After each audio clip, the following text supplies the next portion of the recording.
Okay, we're on day 28 of 30 days of expat living in Costa Rica. This is JuliAnne Murphy, your mini video series host with Pura Vida, CostaRica.com expat living blog, and courtesy for those only that are interested, South Pacific Costa Rica real estate.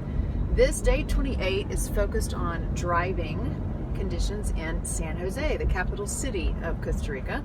So you're not going to see me today. I'm keeping the camera totally focused, and yes, it's going to be jarred quite a bit as we drive, but we're actually headed through some parts of Belén, which is a suburb of San Jose, and headed out towards ultimately Office Depot and Price Mart.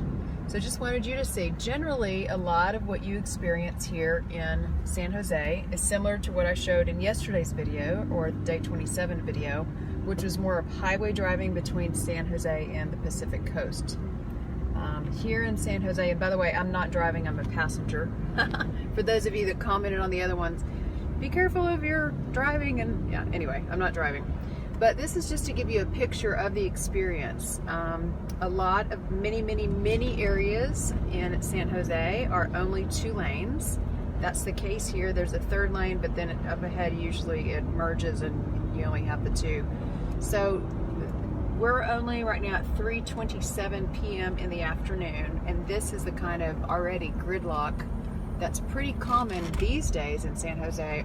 Not 24/7, but I would say at least a good portion, from probably 6 a.m. until 8 p.m. at night, with a few hours in the off hours that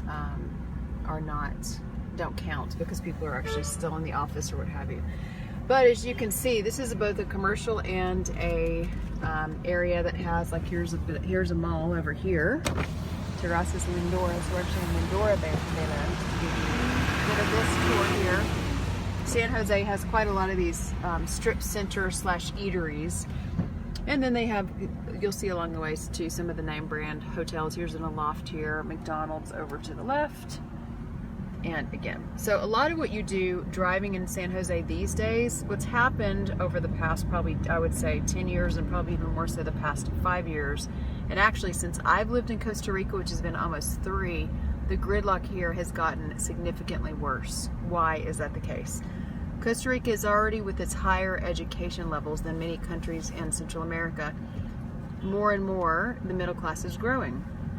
As the rates of pay and employment increase, people can afford better cars. Financing for autos is now also available. It didn't used to be, but Ticos now can get financing for cars. As a result, more people are eligible to buy cars with financing. What does that mean?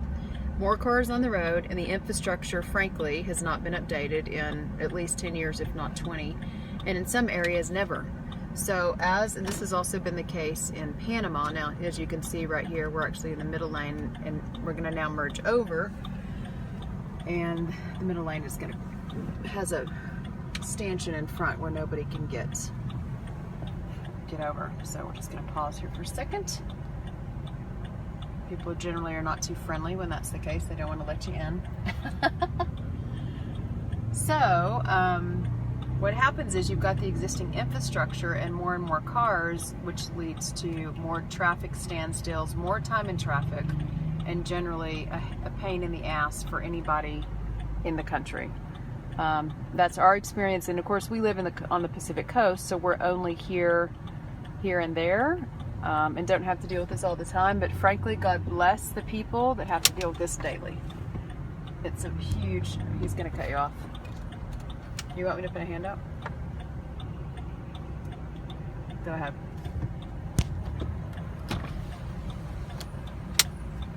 Okay. Good part of the video. A lot of people don't want to let you merge. Merging is a whole, they don't have driver's education here. Let me just put it that way. So generally, gridlock is the name of the game. This is probably going to be a little bit longer than some of the other videos, because I do want to have you see the main highway once we get to that. And I may actually do a couple of little videos for that. So a lot of time sitting in traffic, takes forever to get almost anywhere, especially even going downtown to Escazú on a minimum, an average basis, unless you're going later in the evening after 7. Generally will be at least 45 minutes to an hour.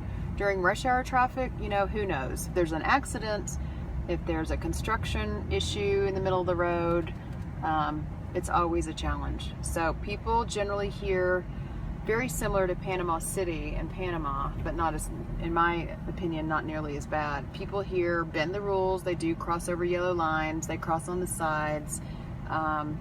There's a lot of crowding the roads, trying to, break your way in to get around people and so forth. And that's obviously something that's very different for me as a U.S. citizen. Now, granted, I've lived abroad for 10 years in Central America, so it's not that different now, but when I first went to Panama and then came to Costa Rica, it was a bit of a culture shock. And I hear a lot from expats online all over the place that are surprised, if not shocked, and sometimes a little overwhelmed with trying to drive in Costa Rica. So this is a picture of San Jose.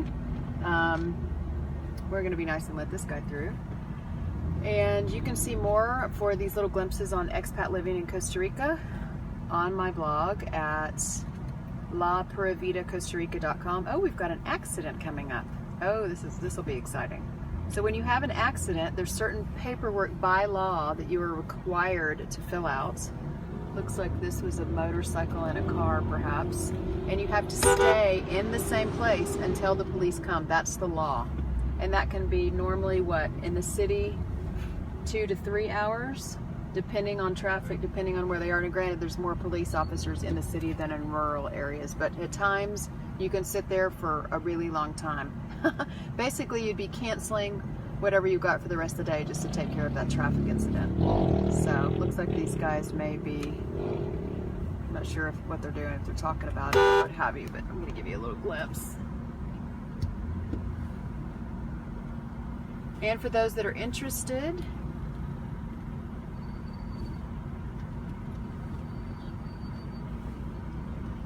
they do a little payoff.